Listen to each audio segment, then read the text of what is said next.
একটু তেলের পিঠা বানাবো। 2 থেকে 3 ঘন্টা গ্যাস খুবই কম ছিল, তাই পিঠাগুলি অত সুন্দর হয়নি। গরম তেলে বাটির মধ্যে তেলের পিঠা। আশা করি সবাই ভালো আছেন। আসসালামু আলাইকুম। একটি বাটিতে হাফ কাপ চিনি দিব, 2 কাপ আটা দিয়ে দিব, অল্প পরিমাণ লবণ এবং হাফ চামচ বেকিং সোডা দিয়ে দিব। এবার ভালো করে মিক্স করে নিব।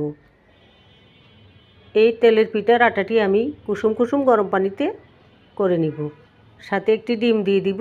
ডিম দেওয়ার কারণ হচ্ছে ডিম দিলে পিঠাগুলি খুবই নরম এবং তুলতুলে হয়। এবার 10 মিনিট রেস্টে রেখে দিব। চুলে একটি কড়াই বসিয়ে দিব।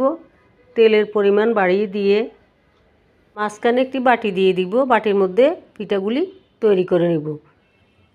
তৈরি আমাদের গরম তেলে বাটির মধ্যে তেলের পিঠা। যদি ভালো লেগে থাকে আশা করি সবাই লাইক, কমেন্ট এবং সাবস্ক্রাইব করে পাশে থাকবেন। সবাই ভালো থাকবেন, সুস্থ থাকবেন। আল্লাহ হাফেজ।